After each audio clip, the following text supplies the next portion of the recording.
Hi everyone, welcome.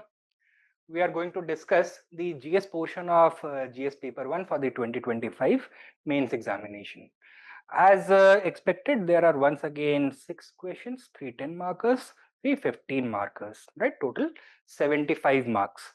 The questions for this year seem to be quite straightforward, but will need careful articulation, right? Question number 1. Discuss the salient features of Harappan architecture. This is a question जो कि हमने अपने classroom में काफी detail में cover भी किया हुआ है, मींस मास्टर प्रोग्राम में भी कवर्ड था. I can confidently say that this question is lifted directly out of our program itself. First of all, what is the demand of the question? It is to identify and elaborate upon the salient features of Harappan architecture.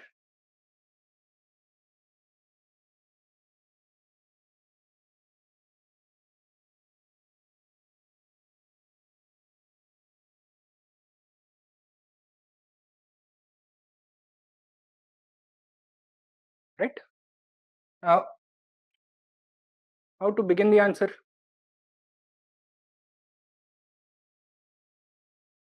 You can simply say that Harappan architecture, although it was India's first urbanization, has an enduring quality and thus continues to inform even modern architecture.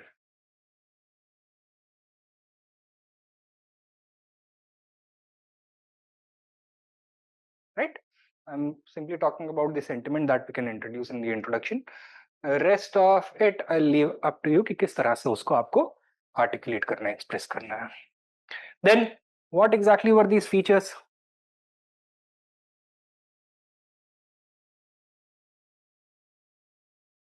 First of all,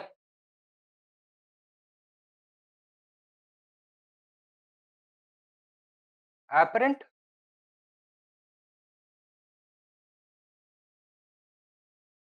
utilitarianism, right? There was a belief among within traditional historiography that Harappans did not have a highly developed sense of aesthetics. They did not have an eye for beauty, and life for them was simply a matter of existence, right? It was comfortable but joyless, and therefore this utilitarian outlook to life is also reflected in their architecture. While their houses were well built, their monuments were finely constructed, it did not have the kind of artistic flourish that we often associate with great civilizations, right? However, this utilitarianism is only apparent. In reality, the Harappans had a highly developed sense of art which permeated through each and every aspect of their lived experience. Even in architecture, we find that there was desire to pursue not only comfort but the good life. How do we know this?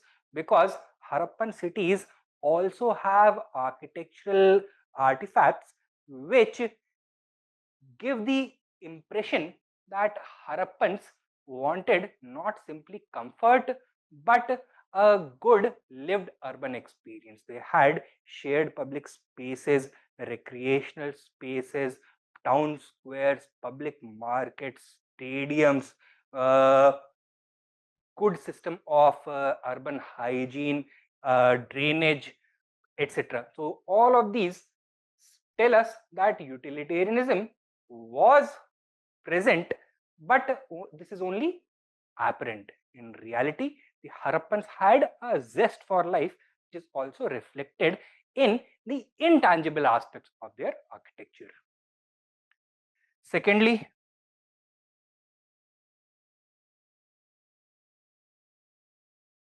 standardization was a very important aspect. So they used burn bricks made in the same dimensions, 2 is to 3 is to 4. Oh, sorry, 1 is to 2 is to 4. Further, They use similar types of building material for all types of construction activities. The layout of cities is also going to be remarkably similar. But at the same time, the Harappan architecture was also regionally adaptable or ecologically adaptable.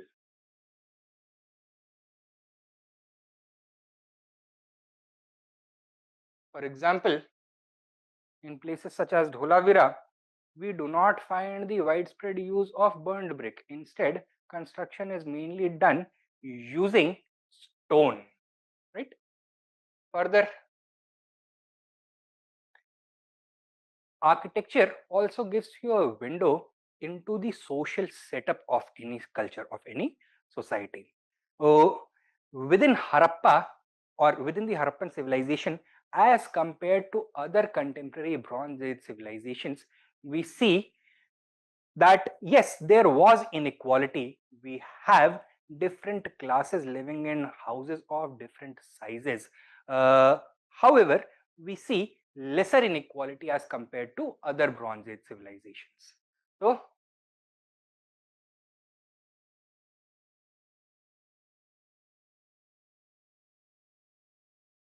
why? Because while in Mesopotamia or other Bronze Age civilizations, both burnt bricks and mud bricks were used, burnt bricks were used exclusively for construction of royal monuments or houses of the wealthy, the elites. In the Harappan cities, we find the universal use of burnt bricks, which was of great quality.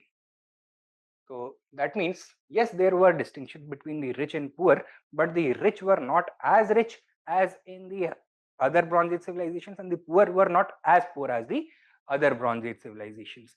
Relative deprivation in the Harappan cities was much lower, right? Further, we also see the impact of indigenous architectural conventions being reflected on a grander scale in the Harappan cities. For cues, we can look at the site of Mehergarh, right? In Mehergarh, we have the similar type of layout, that is the city being constructed on a raised platform with a greenery. So public monuments, maybe there is great degree of consistency. While we do not have the widespread use of burned bricks, we do have the use of uh, sun-dried bricks, baked bricks at Mehergarh. Uh, However, in the Harappan cities, the same features are going to be replicated at a much grander scale. And from Mehergarh up to the mature Harappan period, architecture will undergo several stages of evolution till it reaches the final stage during the mature Harappan period. So it was the product of gradual evolution over several centuries or even millennia. Further, we find that the Harappan architecture was deeply cautious of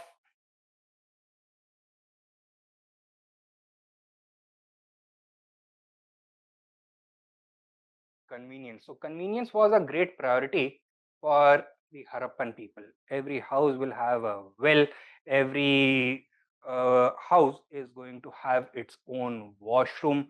Further, the houses are going to be designed so that none of the doors or windows open out into the streets so as to restrict the movement of traffic. So they made, you can say, they went to great lengths to ensure that convenience is never, you can say, is never sacrificed, right? So they were deeply cautious of urban convenience.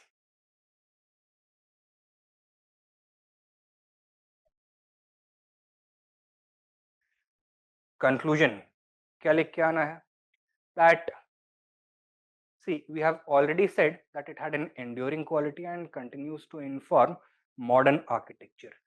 Over here, we can say that the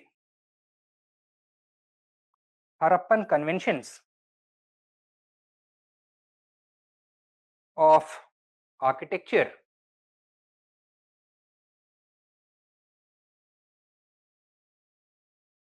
were universal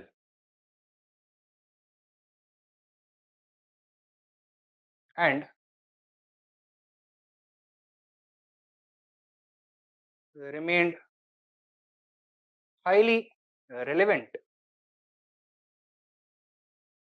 over space and time, right? So whenever you find the high point of architecture, you will find the same types of features. Now, where students are going to go wrong is that they are going to confuse architecture with town planning. So the question is not about town planning, it is about Harappan architecture, and that is why हम इन चीजों के बारे में बात कर रहे हैं, these features, rather than talking about things such as town planning, etc. Right? Coming to the next question, examine the main aspects of Akbar's religious syncretism. Right? So once again, very straightforward type of question. What is the demand of the question?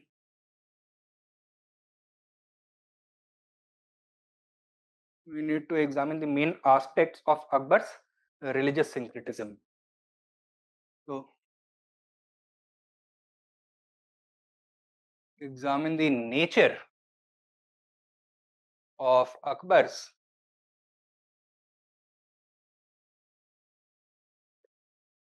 religious policy. What were its true objectives? Was it the product of Akbar's genuine desire to bring about religious harmony, or was his policy of Sulh-e-Kul a mechanism to increase his own legitimacy and hold over power? Right? So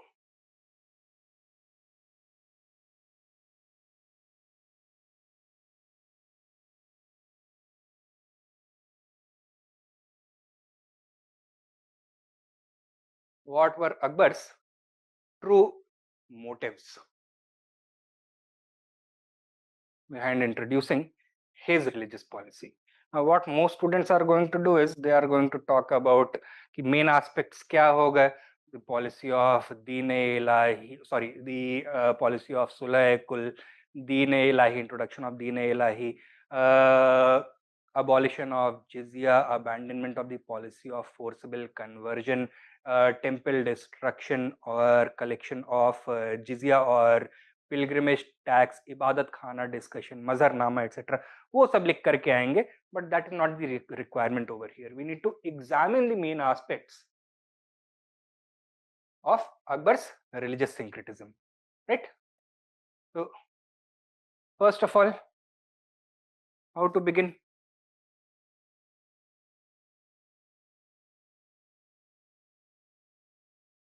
Since we need to resolve this doubt, तो यहाँ पे कम से कम ये तो बताना पड़ेगा this doubt exists at Akbar's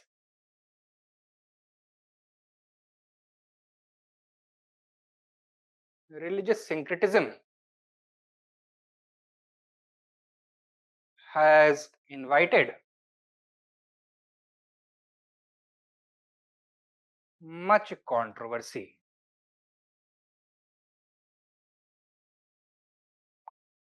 Some scholars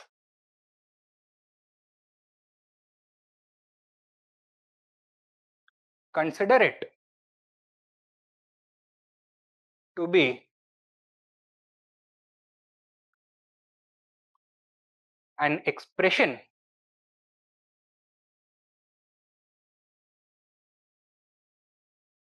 of his genuine desire for harmony, while others see it as a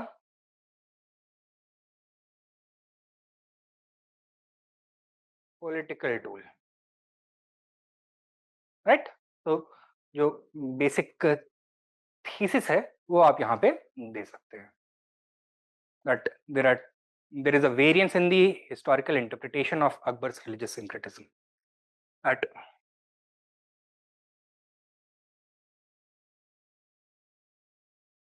Akbar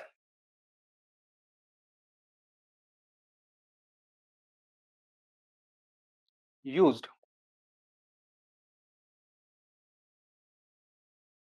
syncretism to fulfill political objectives.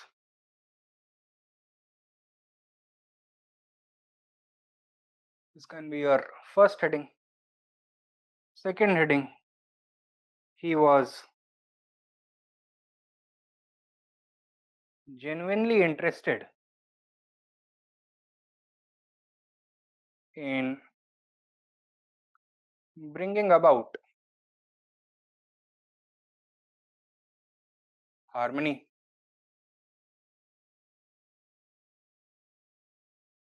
Right? Now, how he used religious syncretism in order to fulfill his objectives? By undermining the ulema,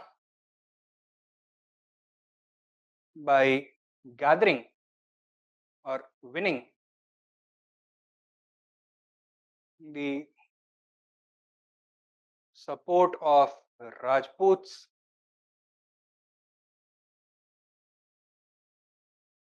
by broadening the social base of the empire,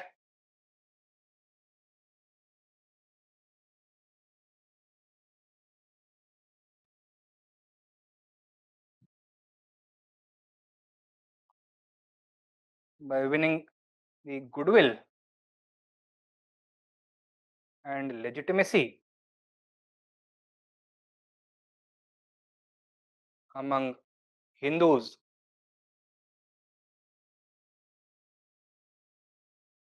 and by counterbalancing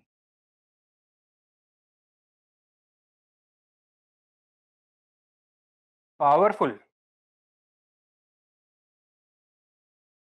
Muslim nobles by promoting Rajputs. Okay? So these were his political objectives that he was actually trying to fulfill. So according to this perspective, he had no genuine desire in bringing about religious harmony. However, more recent historiography has been less cynical about Akbar. They say that he was genuinely interested in bringing about harmony, that his policy of Sulayakul was an expression of his enlightened rule, that Akbar was not simply satisfied by the ideal of Sulayakul, that is peace for all. Rather, according to Abul Fazl, he wanted to bring about the ideal of Muhabbat-e-Kul, that is love among all. And according to Abul Fazl, who in the Aine Akbari has talked about his policy of Sulayakul, for Akbar, justice could not be separated from religious equality and harmony. So that, according to Abul Fazl, was the greatest dharma of the ruler, that is fair and just rule, right? So it was an expression of imperial justice, right? So what is the conclusion?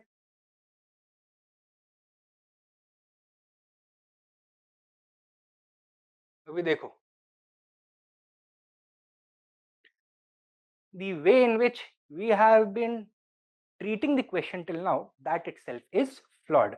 हम क्या assume करके चल रहे हैं that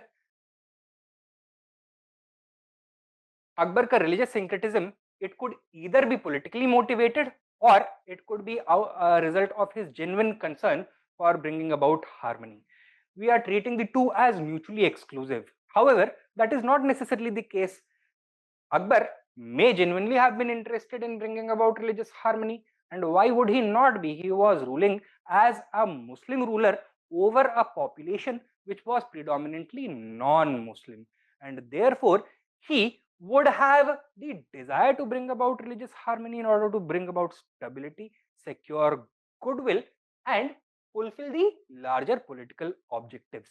तो ये हमको conclusion में बोलना चाहिए that the two are not mutually exclusive, and we need to polish our lens of history in order to evaluate the true motivations behind Akbar's religious syncretism. Okay, that is the note on which we can end the answer. Next question.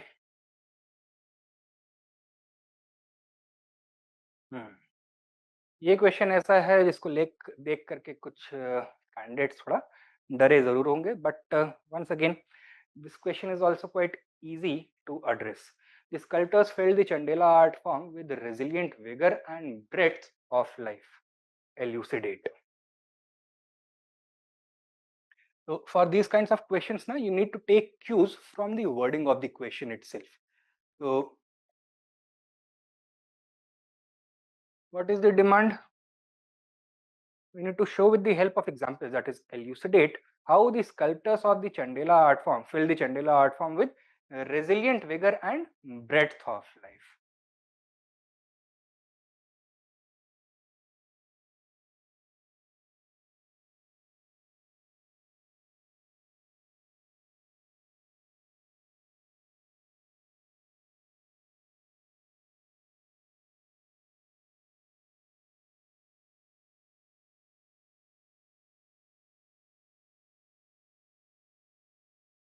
Right? That is what we need to bring about. What exactly are we talking about? Resilient vigor and breadth of life. Breadth of life का तो मतलब हो गया that different aspects of life, both spiritual and mundane, are going to be reflected in Chandela sculptural art. Resilient vigor का मतलब the Chandela sculptures are going to have a lifelike quality, but they are not going to be simply sterile expressions of the divine form. Rather, they are going to be vibrant, lifelike, they are going to be deeply emotive, and are going to relate to the viewer the emotions being felt by the sculptors themselves, right? So it is a means of transcending time for the people who were behind this art form. So that is what we need to bring about. Introduction.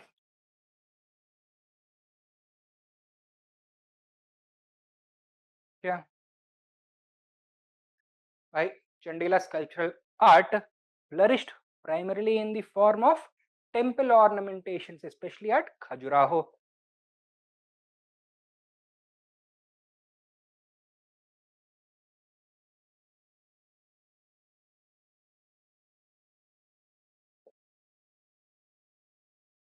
And what do they represent?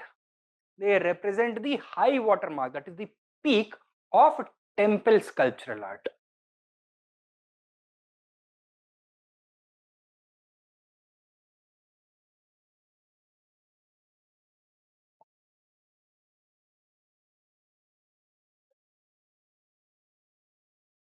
Now we need to tell why are we making this claim. Okay? What are the unique or distinct features of Chandela sculptural art. First of all, they are lifelike representations.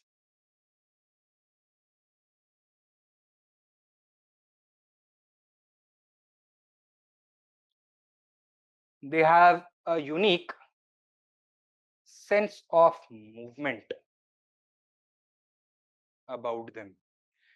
They have they are highly emotional or emotive or evocative or highly expressive. That they are deeply naturalized.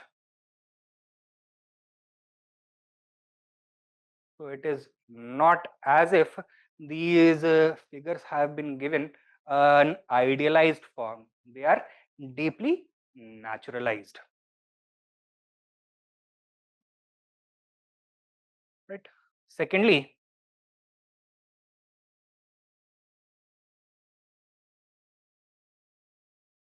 Khajuraho Chandela sculptural art rests on a fine balance of spiritual and mundane expression. So it is not as if the spiritual expression is being diluted by intermingling it with the details of daily life. Rather, the daily life, lived experience of people is being elevated to the divine level.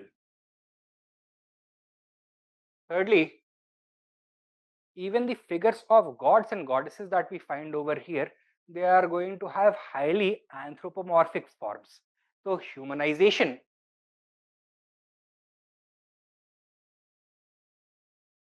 of divinity. इसका mirror image क्या है? It is the deification of humanity, that man is being showed in the same way that God is being shown by these sculptors, right? So human form को elevate किया जा रहा है to reach the divine levels. Fourthly, the Chandela sculptures are famous for their erotic iconography,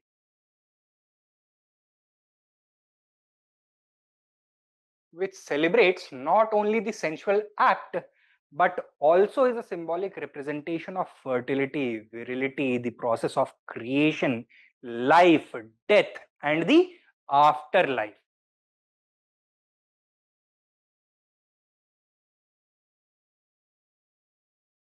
Further, many local and mythological legends are also immortalized along the temple walls and surfaces through the expression of through uh, these narrative sculptures.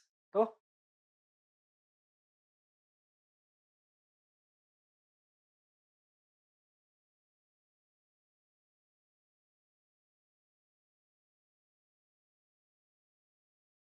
it was a way of relaying the great local and mythological tales, folklores to the people in visual form, right?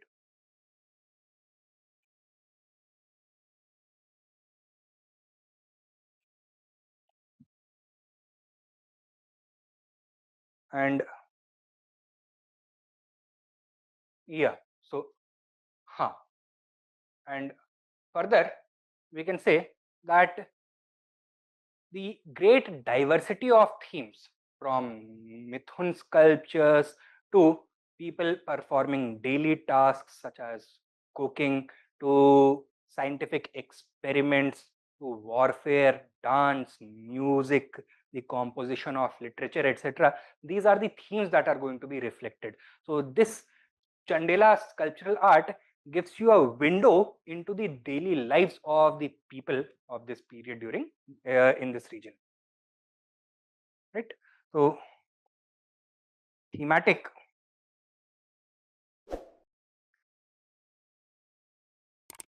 diversity of Chandela art also sets it apart. And what is the conclusion that can be drawn? That it is because of these features that Chandela's sculpture remains a major attraction not only for Indian audiences but for global audiences.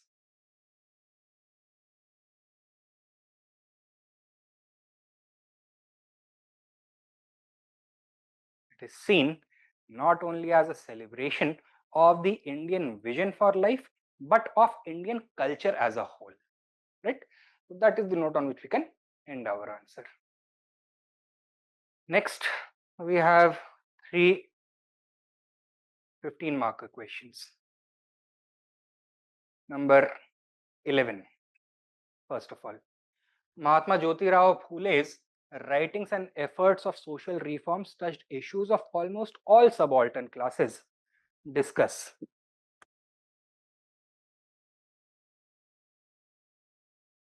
Right? यहाँ पर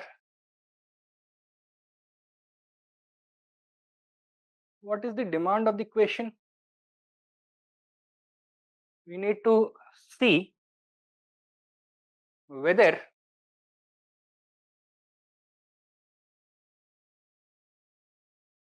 Mahatma Phule's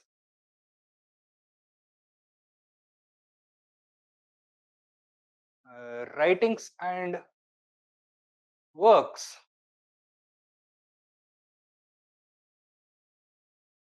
writings and efforts to social reforms touched issues of almost all subaltern classes or not. Right? Did Mahatma Phule's writings and works raise the issues of all subaltern classes or not? So whether this claim made by the statement is valid या invalid. तो सारी subaltern classes के issues raise किए या नहीं किए, that we need to argue. So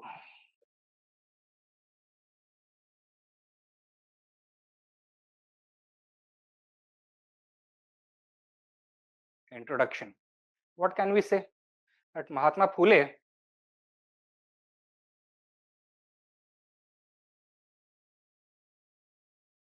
widely regarded as the father of the Dalit emancipation movement.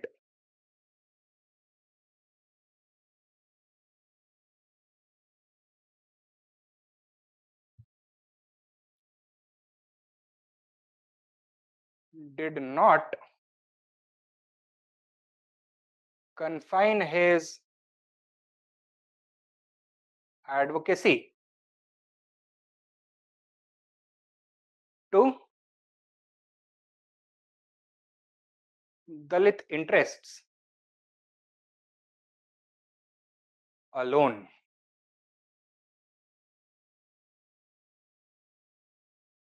He also raised the issues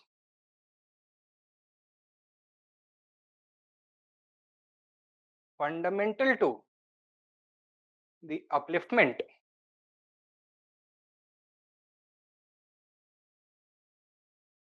of all downtrodden classes.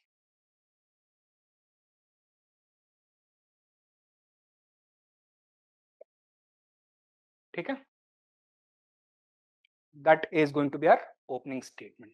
Now we need to see that how did his works touch upon the interests of all downtrodden classes and not only Dalits. So first of all, in the Gulamgiri,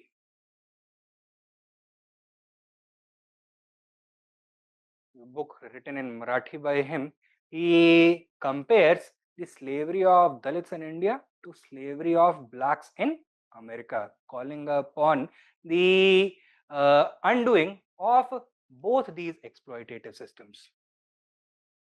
In the Setakarancha Asuda,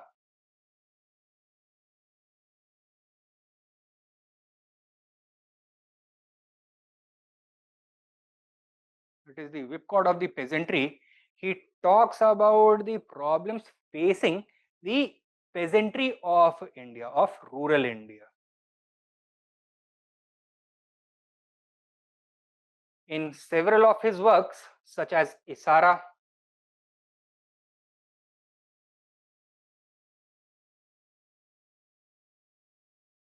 and Gulamgiri, he also raises the issues of women.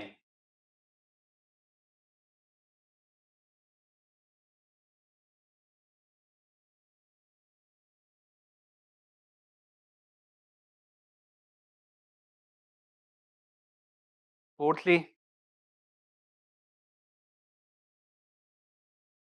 throughout his works, he consistently blames the flawed Varnashram Dharma system for perpetuating the slavery of not only the Dalits but also the poor condition of peasants and women. So he critiqued the Varna and caste hierarchies rather than working within the mold of traditional society and calling for indigenized form of reform. He called for doing away with Varna and caste hierarchies. Further, to his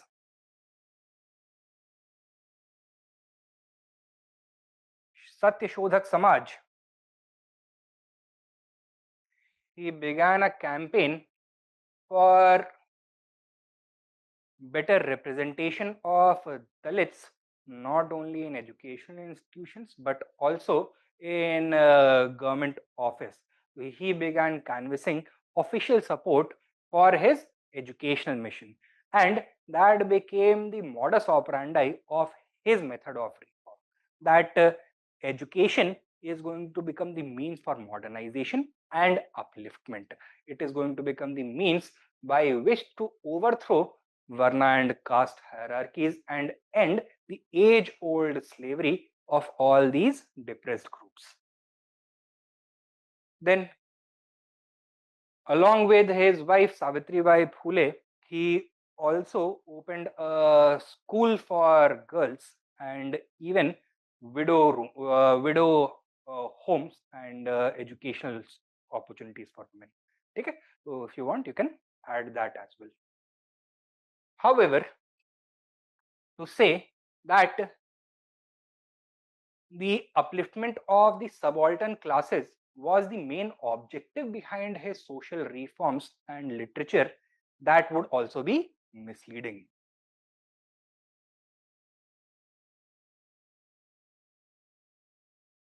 क्या limitations हैं? While he did address the caste and gender based discrimination and also raise the issues of the peasantry, that was also done through the framework of Varna and caste hierarchies. He did not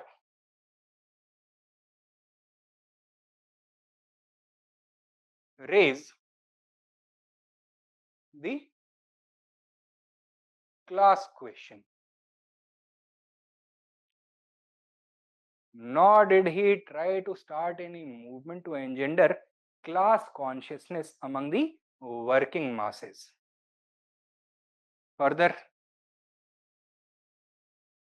he was operating during a time when industries had started to be set up, especially in cities such as Bombay and Ahmedabad. Bombay was, he frequently visited Bombay also. He was from Pune. And although he had the opportunity to, but never raised the issues of industrial workers.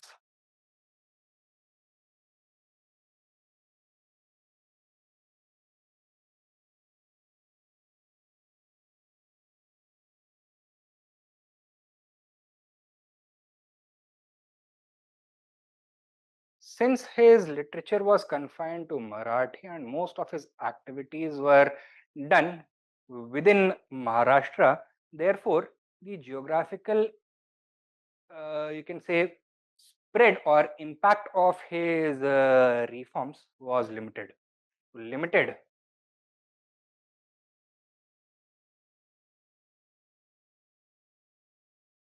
regional impact, right? तो ये कुछ limitations हम identify कर सकते हैं. And in conclusion,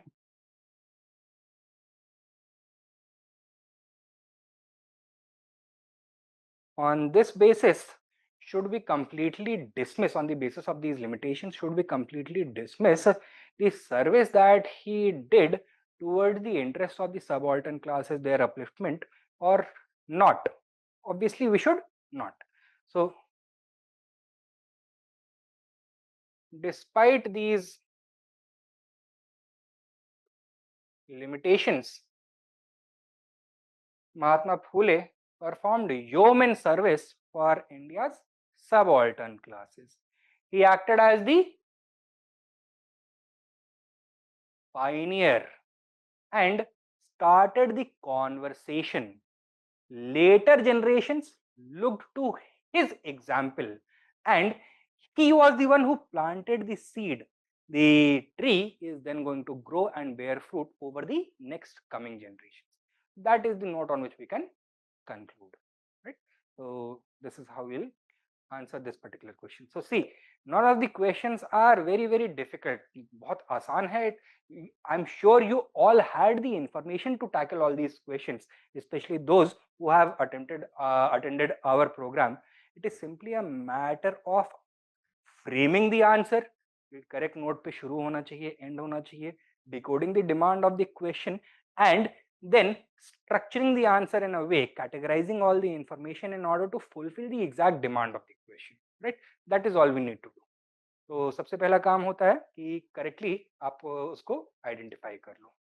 next question, trace India's consolidation process during early phase of independence in terms of polity, economy, education and international relations. Answer. तो ये तो और ज्यादा सिंपल हो गया है because the question is already providing you कि कौन कौन से dimensions में आपको answer लिखना है. So what were the steps taken by the Indian political class shortly after independence to strengthen political, economic, educational and foreign policy consolidation? तो शुरुआत कहाँ से कर सकते हैं? We can provide a contrast that भाई, although India had gained independence, most observers predicted that India is not going to last very long. It is going to balkanize in the near future, and therefore the process of nation building was still a work in progress. A lot of consolidation needed to be done, and it was up to the founding fathers led by Pandit Nehru to fulfill this task. So political consolidation, किसके किसके बारे में बात कर सकते हैं? We can talk about integration of the princely states. We can talk about the drafting of the constitution making process, the first democratic elections, introduction of a federal structure, etc. So all these helped in consolidation, right?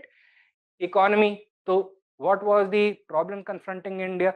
There was high degree of underdevelopment, unemployment, famines वगैरह थे. इनको overcome करने के लिए 5-year planning वगैरह introduce किया गया, planning commission introduce किया गया, नए मिशंस इंट्रोड्यूस किए गए in order to promote industrialisation, self reliance, self sufficiency and later green revolution etcetera. Education में majority of Indians were illiterate, so there was a rapid need for spreading literacy. Further, expertise नहीं थी बहुत ज़्यादा. There was a massive shortage of technocrats to institutes of higher learning, foundational research, etc.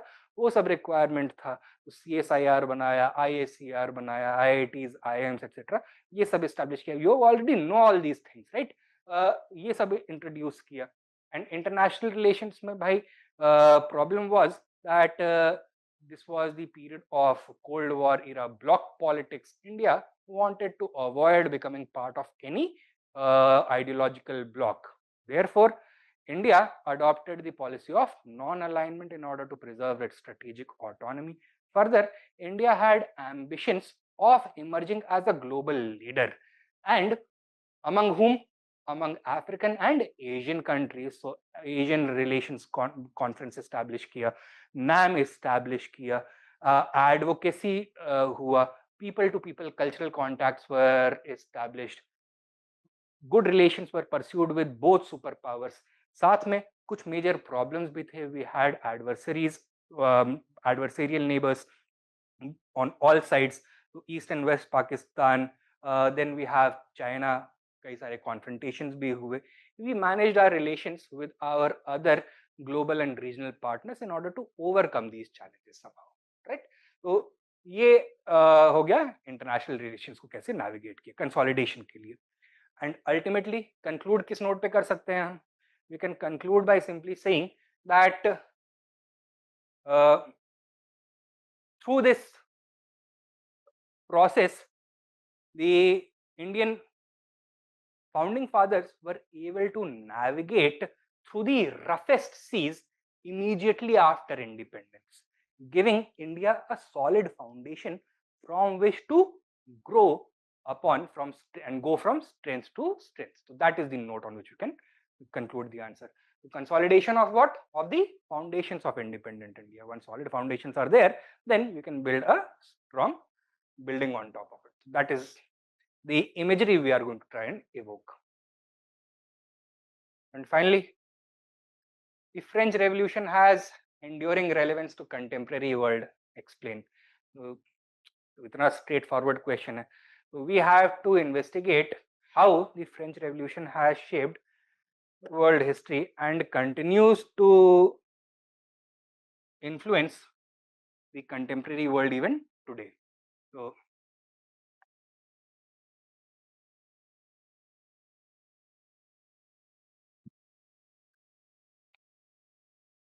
the French Revolution has enduring relevance to the contemporary world.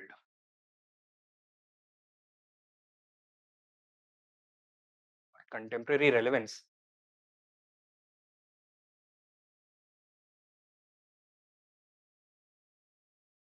Of the French Revolution. Right? देखो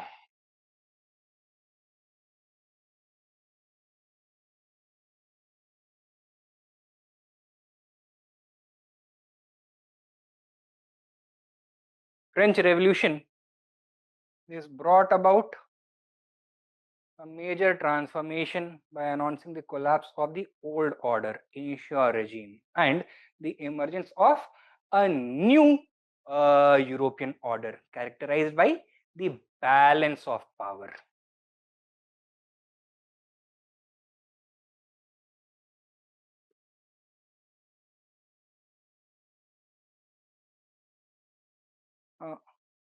This balance of power was successful in maintaining peace for about 50 years after the French Revolution, but then it got shattered, and this resulted in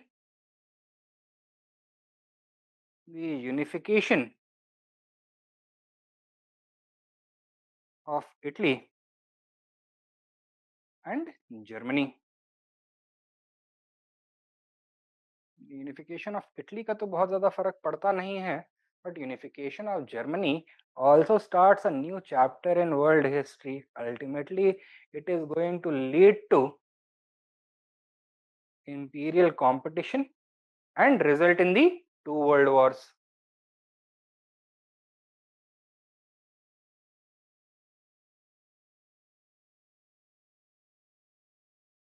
Ideologically also, the French Revolution was a major watershed. It unleashed two great ideologies upon the world: liberalism and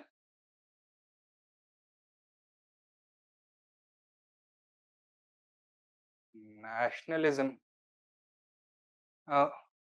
This brought forth the age of revolutions and counter revolutions.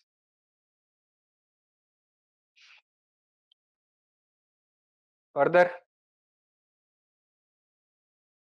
It also created liberalism, economic as well as political, and nationalism created the space for the rapid growth of industrialization, which would further fuel imperial competition.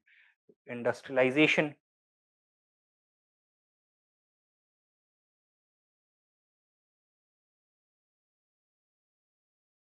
right? Industrialization itself would ultimately lead to the First and Second World Wars, and would lead to the growth and emergence and growth of two competing ideologies, capitalism and socialism.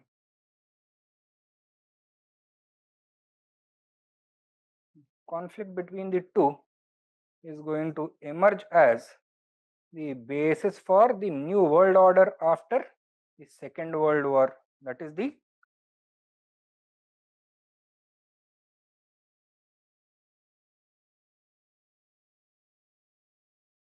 Cold War. In this way, the impact of the French Revolution is still clearly visible in contemporary society. Further, as liberalism and nationalism were exported to the rest of the world by imperial powers, they also resulted in not only colonialism but also decolonization. Right? Uh, Obviously, answer लिखते समय it is going to become very very difficult to keep track of all these developments, and I would not suggest कि यहाँ पर आप एक इस तरह का flow chart use करो. Rather, in order to make your task easier, divide your answer into various dimensions. So what is the economic impact of French Revolution, how it is visible even in present day? Politically, how has the French Revolution historically shaped the world, including contemporary relevance? क्या है इसका? Social,